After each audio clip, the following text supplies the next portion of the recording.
अस्सलाम वालेकुम। सॉरी इस वक्त लाइव आने के लिए, दिल से शर्मिंदा कि अमूमन मैं इतने वक्त पे लाइव नहीं आती। 11 बजे बिल्कुल लाइव नहीं आती और रमज़ान में तो मैं सोच भी नहीं सकती कि मैं 11 बजे लाइव आऊँ। लेकिन प्लीज़ आ जाएं, बड़ा प्यारा मुद्दा है, बहुत अच्छी सी इंफॉर्मेशन है। आ जाएं प्लीज़ और सुने थोड़ी बातें कि आज क्या क्या हो गया। आज मुद्दा ऐसा है कि मैं सोच रही थी कि आज लाइव ना हूँ, बड़ा हेडिक शेड्यूल था मेरा, बड़ी बिजी थी, एक जगह लाइव भी करने गई थी, लेकिन फिर नहीं रहा गया, स्टैमिना भी बूस्ट नहीं हो रहा था। फिर कर आके नहीं मैं कर सकती हूँ। बात डिजिटल तवाइफ के ऊपर आई थी, बात ऐसी मुजरे वाली बाई के ऊपर आई थी कि जहाँ सेलिब्रेशन बनता था। बात यह कि हमारे भारत की डिजिटल तवाइफ कंगना रनौत, जिसके मुजरे हमेशा बीजेपी के अंगना में चलते हैं, आज ट्विटर ने उसके अकाउंट को बैन कर दिया, उड़ा दिया, सस्पेंड कर दिया। अब आप पूछेंगे नहीं, हाय अल्लाह, बीजेपी की तवाइफ का ट्विटर बैन कर दिया, हाय अल्लाह, इन जालिमों का ट्विटर बैन हो गया, हाय अल्लाह, ये तो नफरतों की दुकान दादागिरी से खोलते थे, इनका बैन हो गया, हाय अल्लाह, कैसे हो गया? तो चलिए मैं बताती हूँ। कंगना रनौत एक ऐसी औरत है जो औरत जात पर धब्बा है, जो भारतीय होने पर एक कलंक है, हम उसको भारतीय तक मानने को तैयार नहीं। एक ऐसी नरभक्षी पौध है जो हमेशा नफरतें बांटती है।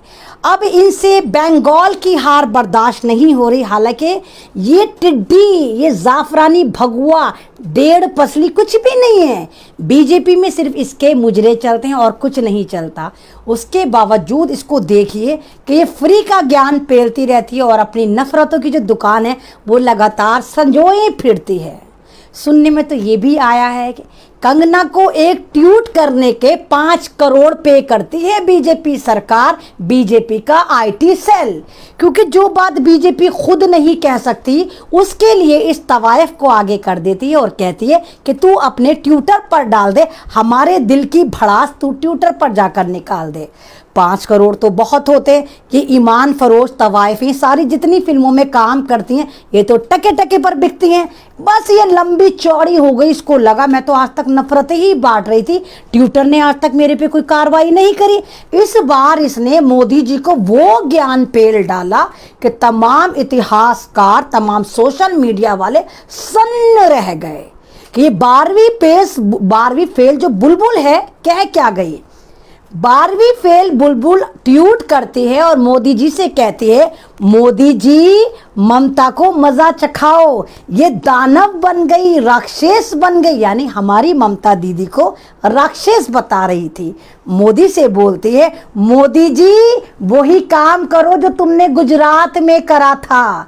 क्या करा था मोदी जी ने गुजरात में? जब तुम चीफ मिनिस्टर थे, यानी गुजरात दंगे करो। जिस तरह तुमने गुजरात मॉडल दिया था, मुसलमानों को मारा काटा था, सेम इसी तरह बंगाल में जाओ और वहाँ के मुसलमानों को मार काटना शुरू कर दो। इनकी यही सज़ा है क्योंकि इन्होंने ममता को चुना।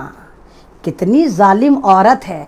तो किस खुशफहमी के गुब्बारों को बार बार लगातार फुलाए जा रही थी कि तेरे पे कोई कार्रवाई नहीं होगी। इस वक्त तो माह रमज़ान है बावली, बड़े बड़ों की दुआएं कबूल हो रही हैं। अल्लाह ताला एक मांगो 70% दे रहा है।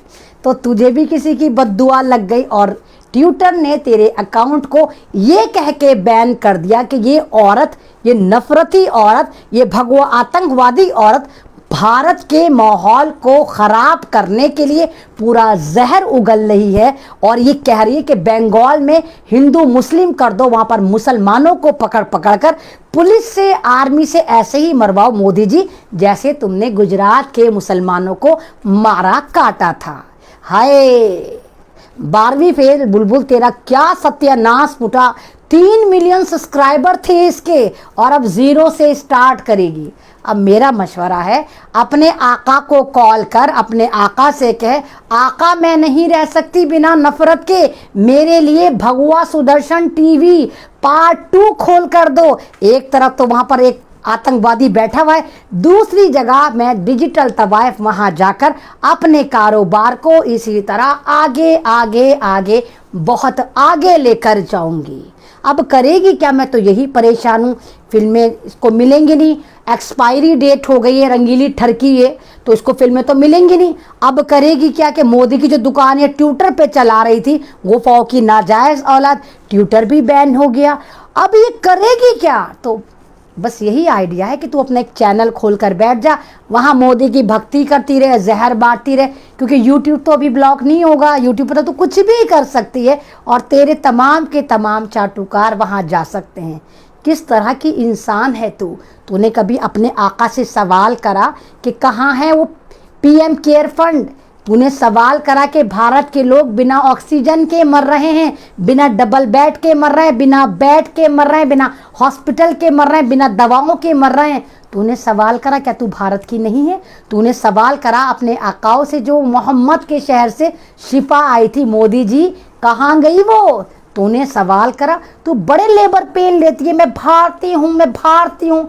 फिल्मों में तू क्या झांसी की रानी बनी, झांसों की रानी? तू सच में अपने आप को झांसी की रानी समझने लग गई?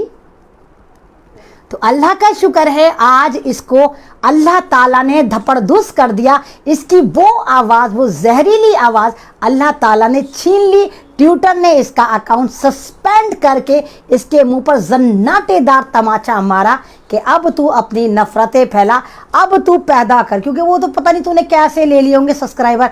अब तू लेकर दिखा, इतने 3 मिलियन फॉलोवर हम भी देखते हैं, तू कितने मिलियंस फॉलोवर लेकर आती है। बहुत अच्छी न्यूज़ है जो हमें एक खुशी की लहर देती है कि ममता बनर्जी हमारी रिश्तेदार नहीं है ना। ममता बनर्जी उर्दू नेम है, लेकिन ममता बनर्जी एक ममता का वो नाम है जो लगातार इंसानियत के लिए काम करती हैं। लेकिन इन हराम खोरों के साथ अजीब ट्रेजेडी है कि जो बीजेपी में आरएसएस में होगा उसको ये हिंदू काउंट करते हैं, लेकिन जो बीजेपी में नहीं होता, दूसरी पार्टी में होता है, उसको तमाम के तमाम ये लोग पूरा ऐसा बता देते जैसे ये तालिबान है। जैसे आप शिवसेना को देखिए, शिवसेना को ये कहते हैं कि नहीं तालिबानी जमात है। ममता बनर्जी की पार्टी को देखिए, टीएमसी, वहाँ कोई ममता बनर्जी मुसलमान तो नहीं है। ममता बनर्जी को बेगम ममता बनाने को तैयार है, बस किसी भी तरह ममता बनर्जी को पूरा सर्टिफाई कर दिया जाए कि वो मुसलमान है। यानी जो बीजेपी में होगा वो तो हिंदुत्व का झंडा लेकर जाएगा, लेकिन जो दूसरी पार्टी में होगा वो मुसलमान हो जाएगा। हाय अल्लाह, इतनी दहशत हम लोगों से, हम मुल्लों से तुम इतना डरते हो, इतना डरते हो, जबकि हम तो मात्र 23% हैं।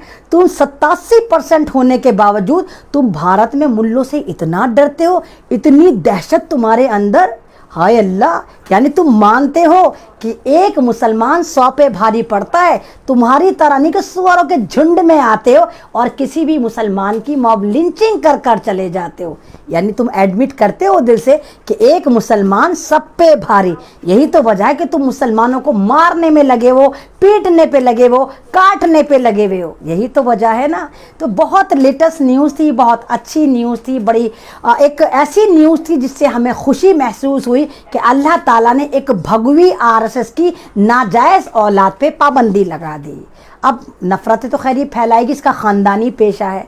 ये भगवी ऐसी है कि ये जिहादी एक ऐसी औरत है जो सिर्फ नफ़रतें बांटती है, गुफाओं की औलाद है। ये तो फैलाएगी नफ़रतें, लेकिन अल्लाह का शुक्र है कि जो इसकी सबसे बड़ी आवाज़ थी वो ख़त्म हो गई। और हमें उम्मीद है कि ऐसी ऐसी और जितनी आवाज़ें अल्लाह ताला उनको इसी तरह नस्तो नाबूद करेगा, उनको इसी तरह तार तार करेगा। और आज इसकी वजह से मोदी एक्सपोज हो गया। बताइए, मोदी एक्सपोज कर दिया खुद मोदी की पालतू कुतिया ने। अनजाने में सही मोदी को एक्सपोज कर कर आ गई कि मोदी जी तुमने गुजरात बनाया था, मासूम मुसलमानों को कटवाया था, जाओ ना बंगाल में भी ऐसा ही कर दो। यानी इसने मोदी की भी ऐसी की तैसी मार दी, बीजेपी को भी इसने बदनाम कर दिया। खुद कबूल लिया कि हाँ हम गुजरात दंगों के मास्टर माइंड हैं। मोदी जी ने ही गुजरात में हज़ारों मुसलमानों को मारा काटा था। खुद कबूल लिया इस डिजिटल तवायफ ने कि हाँ हम कातिलों की पार्टी हैं, हम कातिलों को सपोर्ट करने वाले लोग हैं। तुमने खुद कबूल लिया और ये बहुत अच्छी बात है। अल्लाह ताला ऐसा करता है कि तुम्हारे दिमाग में वो बातें डाल देता है जो तुम बोलना नहीं चाहते वो तुमसे कबूलवा देता है। और कंगना के मैटर में यही हुआ कि कंगना के वो जन्नाटेदार तमाचा मारा है ट्विटर ने कि गूंज जो है वो इंटरनेशनल सुनाई दी। इंटरनेशनल लोगों ने सुना। क्या बदनामी हुई होगी इसकी कि एक भारत की आतंकवादी सेलिब्रिटी जो दुनिया में छाई हुई थी, ट्विटर ने उसके दरवाजे बंद कर दिए, उसका थोपड़ा बाहर कर दिया कि दफा हो जा ट्विटर पर से। हाय कंगना, तू क्या करेगी? मैं तो यही सोच सोच के परेशान हूँ कि कंगना अगला कदम क्या उठाएगी। अब कंगना का मुजरा किसके अंगना में जाकर चालू होगा? तो बस शुक्रिया, अल्लाह हाफिज़। बस मैं यही कहने आई थी, यही बातें करने आई थी। रमज़ान है, मैं नहीं आती। आप लोगों का शुक्रिया। आप 140-150 लोग ही मुझे सुनने आए। तो बस एक गुड न्यूज़ थी कि आपको भी बताना ज़रूरी था कि कंगना ने जो एक टेरर मचा रखा था, वो टेरर अल्लाह का शुक्र से ख़त्म हो गया। अल्लाह का शुक्र से ख़त्म हो गया। इब्तदाए इश्क है, रोता है क्या? इब्तदाए इश्क है, रोता है क्या? आगे आगे देखिए होता है क्या। उधर इजराइल बर्बाद, इधर कंगना बर्बाद, इधर मोदी गुजराती मॉडल बंगाल में फेल, उधर यूपी में धपरदूस। यूपी में आप लोगों को पता होगा ग्राम पंचायत के चुनाव थे यूपी में, जहां बीजेपी धपरधुस हो गई, बीजेपी नाकाम हो गई। हाय बीजेपी, क्या जन्नाटेदार तमाचे तुम्हारे ऊपर एक के बाद एक गूंज सुनाई दे रही है। कहाँ बंगाल से मारी लात, अब यूपी से लात मारी, और पता नहीं कहाँ कहाँ से लात पड़ेगी। और इंशाल्लाह हम 2024 में देखेंगे कि सत्ता में से भी इस चाय वाले को हम ऐसे उखाड़ कर फेंकेंगे कि ये भूल जाएगा कि ये चाय वाला था। अगली बार ये रूअफ़ज़ा बेचता हुआ नजर आएगा कि मैं रूअफ़ज़ा बेचता था दरगाह में। फिर ये दाढ़ी इसके पास है ही। अब ये मुल्ला मोदी खान बनकर आपके सामने बहरूपिया नए रूप में आएगा कि मैं मुल्ला मोदी खान हूँ और मैं रूअफ़ज़ा बेचा करता था दरगाहों के ऊपर। वो दौर भी आएगा, आप देखना। हाय मुल्ला मोदी, उससे पहले जब गोवा में इलेक्शन होगा तो ये गोवा वासियों के पास पहुँच जाएगा कि मैं जेम्स बॉन्ड हूँ, मैं तो गोवा का हूँ। तो मुल्ला मोदी खान, हम इंतज़ार करेंगे जब आप रूअफ़ज़ा बेचते हुए नजर आएंगे और आप कहेंगे कि आप दरगाह अजमेर शरीफ पर रूअफ़ज़ा बेचते थे और ये आपका ख़ानदानी काम था। हम उस दिन का इंतज़ार करेंगे मुल्ला मोदी खान कि आप उस दौर में आएँ और फिर हम भी आपको रूअफ़ज़े के नाम पे धड़ाधड़ वोट देंगे।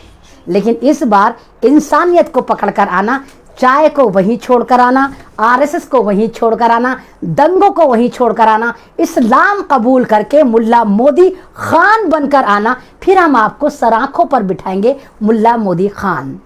तो शुक्रिया, अल्लाह हाफिज़। आप तमाम लोगों का शुक्रिया कि मेरे लाइव पर आए।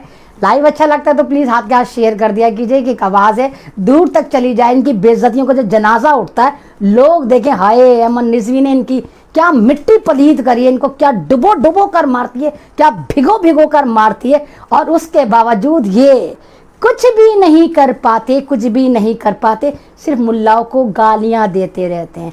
कल मैंने लाइव में इनकी क्या ऐसी की तैसी मारी थी, दुनिया ने देखा कि मैंने इनको क्या जलील करा था, इन नाजायज औलादों को। कोई माई का लाल बना ही नहीं अब तक जो मुझे काउंटर कर सके, क्योंकि मेरे पास अल्लाह का शुक्र है, मेरे खुदा की ताकत है, उसकी सपोर्ट है, आप लोगों की दुआ है, आप लोगों की सपोर्ट है। इसलिए अल्लाह ने मुझे वो एक गैबी ताकत दे दी कि मुझे नहीं मालूम कि मैं जो बोलती हूँ आता कहाँ से मेरे दिमाग में। मैं खुद ही जो बोलना शुरू करती हूँ तो बोलती ही रहती हूँ। एक बेचारा आ गया हलाला करता हुआ, ठीक है भैया शुक्रिया, मेरा हलाला पे जवाब लेना है तो कल मेरा वाला लाइव जाकर देखो, तुम्हें क्या मैंने जलील करा, तुम्हें कहाँ तक छोड़ कर आई थी मैं। कल वाला लाइव देख ले, तुझे हलाला का भी जवाब मिल जाएगा कि तुम्हारा पहला हलाला, तुम्हारा भगवा हलाला जो तुम्हारी मैया द्रौपदी ने तुम्हारे 5-5 बापों के साथ और अपने 5-5 खसमों के साथ करा था। मज़ा आ जाएगा बाय गॉड की कसम। कल वाला लाइव ज़रूर सुनना मेरे भक्तों, तुमसे रिक्वेस्ट है खुदारा, कल वाला मेरा लाइव सुन लो। गोबर भक्तों सुनो कि तुम्हारी मैया ने जो भगवा हलाला 5-5 खसमों के साथ करा था उसको हलाला कहते हैं। जाकर सुनना ज़रूर, मैं अब फिर कमेंट भी करना। फिर अगली बार जब तुम मुझसे बकवास करोगे तो फिर इंशाल्लाह मैं तुम्हें उस बात का जवाब दूंगी। मोहम्मद हैं, शुक्रिया आपका मोहम्मद साहब, जो भी हैं आप, आपका नाम नज़र नहीं आ रहा, शुक्रिया आप तमाम लोगों का, आप आए हैं। और मेरे लाइव पर बने हुए हैं, बहुत सारी बहनें भी हैं। तो बस यही एक खुशखबरी थी जो मैं आपको देना चाहती थी, कंगना वाली। तो खुश हो जाइए, अल्लाह हमारे साथ है। अल्लाह इन लोगों से, इन जालिमों से बदला ले रहा है। उधर इज़राइल धपड़धूस हो रहा है, इज़राइल को नाक को चने चबा रखे हैं ईरान ने, सीरिया ने, लेबनान ने, यमन ने, इराक़ ने। और इधर ये सारी नाजायज़ औलादें, सारी गुफाओं की नाजायज़ औलादें, इन्हें अल्लाह ने नस्तो नाबूद कर रखा है। ये हमारे जनाजे उठाने चले थे, ये हमसे एनआरसी करने चले थे, हमसे कागज़ मांग रहे थे। आज अल्लाह ने इनकी एनआरसी कर दी, धड़ाधड़ पटापट पटापट पटापट, एक के साथ 5 फ्री जा रहे हैं। और लाशें भी शमशानों के बाहर लाइन लगा रही कि मेरा नंबर कब आएगा। मोदी ने कहा आएगा आएगा, अब के नंबर नहीं आएगा। अब की बार जो अंतिम संस्कार का नारा था वो नारा हम बदल देंगे, और हमने नारा कर दिया अब की बार छतों पर अंतिम संस्कार। आपको मालूम है दिल्ली की छतों पर लोग अपने बंदों को जला रहे हैं, भून रहे हैं, क्योंकि चिताओं में, शमशानों में उनको जगह नहीं मिल रही। 5-5 दिन की वेटिंग है। तो मोदी जी ने अपने नारे को थोड़ा चेंज करा। 17 में बोला भाइयों कब्रिस्तान चाहिए कि शमशान। तमाम इन्होंने गुफाओं की औलादों ने खुश होके कहा हमें शमशान चाहिए मोदी जी, शमशान, यानी कब्रिस्तान नहीं चाहिए मुसलमानों को, ऐसे ही रहने दो, हमारे शमशान पैदा करो। तो मोदी जी ने शमशान दे दिए सन 2021 में उठाकर। अब शमशानों में वेटिंग लग गई। मोदी जी ने नारा दिया अब की बार अंतिम संस्कार। तुम्हारे सबके अंतिम संस्कार हो रहे हैं। अब अंतिम संस्कार से भी तुम्हारा गुजारा नहीं हो रहा, शमशानों में वेटिंग आ रही हैं, आर्टिफिशियल शमशान बन गए हैं। 400 500 चिताएं जल रही हैं, लोगों की 3-3 दिन की वेटिंग है। तो मोदी जी ने उस नारे को थोड़ा चेंज करा और मोदी जी ने कहा अब की बार छतों पर अंतिम संस्कार। भक्तों के भगवान ने तुम्हारे अंतिम संस्कार बिना रीति रिवाज के तुम छतों पे कर रहे हो और खुश हो। हिंदुत्व, मोदी जी जय जय जय जय, है ना। बड़े खुश रहो, बड़े खुश रहो और अर्थियों को गिनते रहो। इसी तरह मरते रहो, इसी तरह खपते रहो, इसी तरह छतों पर जलते रहो। लेकिन हक के खिलाफ आवाज़ मत उठाना, हमेशा गलत ही बोलना, नफरतें ही फैलाना, मुल्लों को बर्बाद करते रहो और उनके पीछे अपना बर्बाद होते रहो। जिस बिरयानी को बर्बाद करने के लिए तुमने भारत में षड्यंत्र रचा, आज भी अल्हम्दुलिल्लाह वो मुसलमान लोग हफ्ते में एक बार बिरयानी ज़रूर खाते हैं। हमारे यहाँ तो बिरयानी ऐसी है, हमारे यहाँ जब कोई बंदा पैदा होता है हम तब बिरयानी बनाते हैं। हमारे यहाँ बच्चे की खुशी होती है, अकीक़ा जिसको कहते हैं, जिसमें हम बकरे काटते हैं, हम जब भी बिरयानी बनाते हैं। हमारे यहाँ कोई बंदा मर जाता है हम जब भी बिरयानी बनाते हैं। हमारे हफ्ते में एक बार बिरयानी ज़रूर बनती है। तो जिस बिरयानी पे तुम्हारी नज़रें गड़ा कर बैठे थे हम बिरयानी नहीं खाने देंगे, बिरयानी को टैग कर रहे थे, अल्हम्दुलिल्लाह इतनी बर्बादियों के बावजूद मुसलमान समाज आज भी आराम से वही बिरयानी हफ्ते में एक बार ज़रूर खाता है। और मैं अमन रिजवी जस्ट अभी बिरयानी खा के ही लाइव पर आई हूँ। अभी मैंने बिरयानी खाई है, माशाल्लाह लजीज तरीन बिरयानी मैंने खाई, जो होटल की बिरयानी थी और मेरे पास आई थी। तो हाय, बिरयानी को बदनाम करते करते आलूओं को अपने से दूर कर दिया, टमाटरों को अपने से दूर कर दिया, सब्जियों को अपने से दूर कर दिया। क्या करा तुमने? महंगाइयाँ इतनी हो गई कि सब्जियां तुमसे दूर हो गई और वो मुसलमान बेचारा आज भी बिरयानी खाता है, सब्र शुक्र करता है कि अल्लाह तूने हमें बिरयानी दी, अच्छा खाना दिया, आइंदा भी हमें ऐसा खाना देते रहना। तो इतनी नफ़रतों में आगे मत जाओ कि पूरा भारत तुम्हारी वजह से बर्बाद हो गया। अभी भी अकल के नाखून लो, अभी भी सोचो कि ये भारत तेरा है ना उसका है, ये भारत हमारा है। कागज़ देखेंगे, एनआरसी करेंगे, मुल्लों को भगवाएंगे, हलाला करवाएंगे, ये करवाएंगे। अरे इंसान बन जाओ, हम भारत को इंशाल्लाह ऐसे ही बचा लेंगे। राशि शेख, तबीयत कैसी है? अल्लाह का शुक्र है मेरी तबीयत ठीक है। अफरोज़ आलम शुक्रिया आपका। मोहम्मद वकील आपका भी शुक्रिया। प्लीज़ बस ये कि शेयर करते ना, अभी तो आप हैं 150 लोग देख रहे हैं, इनको शेयर कर दे, कुछ तो इज्जत बाकी रह जाए कि 20-25 हज़ार तो लाइव चल जाए मेरा। तो शेयर कर दे इसको। आज टॉपिक अच्छा था भाई, कंगना की बात थी, डिजिटल तवाइफ की बात थी, एक नफरतों की फैक्ट्री की बात थी, एक ऐसी भगवी बम की बात थी जो फट फट के पूरे भारत को फाड़ रही थी, इंसानियत को शर्मसार कर रही थी। आज वो भगवा बम जो है वो फुस्सी बम साबित हुई, और वो पता नहीं किस गुफा में जाके किस तांत्रिक को जाकर खुश कर रही होगी कि मेरा ट्विटर बंद हो गया, अब मैं कहाँ पर जाकर नफरतें परोसूंगी। मोहम्मद सादिक भाई आपका भी बहुत बहुत शुक्रिया, तमाम लोगों का शुक्रिया, रेहान खान आपका भी शुक्रिया, और मंसूरी हैं एक सलमान मंसूरी आपका भी शुक्रिया कि आप तमाम लोग मेरे लाइव पर आए। बस इसी तरह मोहब्बतें बनाए रखिए, इसी तरह दुआएं बनाए रखिए, इसी तरह मुझे अपनी दुआओं में शामिल करिए, और मेरे पे छोड़ दिए इंशाल्लाह इनके बैंड मैं बजाती रहूँगी, इनकी चील कव्वे फाख्ता मैं उड़ाती रहूँगी, इनको मैं वहीं छुपा कर आऊँगी, वहीं घुसा कर आऊँगी जहाँ से ये चले होंगे। मोहम्मद सादिक भाई आपका भी शुक्रिया, गुड स्पीच, शुक्रिया आपका। महनाज लोन शायद आप कश्मीर से हैं, महनाज लोन आपका भी शुक्रिया। शहाबुद्दीन जलील आपका भी बहुत बहुत शुक्रिया, शायद आप बंगाल से हैं। तमाम लोगों का शुक्रिया जो मेरे लाइव पर आते हैं। बस यही रिक्वेस्ट है कि प्लीज़ इस लाइव को ज़्यादा से ज़्यादा सर्कुलेट करा करें, ताकि मुझे भी थोड़ा स्टैमिना बूस्ट हो और अगली दफ़ा मैं और ज़्यादा चिंडालनी बनकर आऊं और इनके छत्तों पे हमला करके इन तमाम जाफरानी गुंडों को वहीं पहुंचा कर आऊं, वहीं घुसा कर आऊं जहां की ये पैदाइशें हैं। शुक्रिया, अल्लाह हाफिज़, रमज़ान मुबारक। ज़िंदगी रही तो इंशाल्लाह कल फिर एक नए टॉपिक्स पे बात होगी। कल होगी रागनी तिवारी पर बात होगी। कल हम नागनी तिवारी उर्फ रागनी तिवारी पर बात करेंगे, जो जिंदा है लेकिन मेरी नज़र में वो जिंदा नहीं, क्योंकि जिन लोगों के ज़मीर मर जाते हैं वो चाहे जिंदा रहें या मुर्दा कोई फ़र्क नहीं पड़ता। तो कल का स्पेशल लाइव होगा नागनी तिवारी पर। शुक्रिया, अल्लाह हाफिज़, दुआ में याद रखिए। जब तक इजाज़त दिए, ज़िंदगी रही तो इंशाल्लाह कल 10-20 पर फिर मैं आपके सामने होंगी। तब तक के लिए अल्लाह हाफिज़।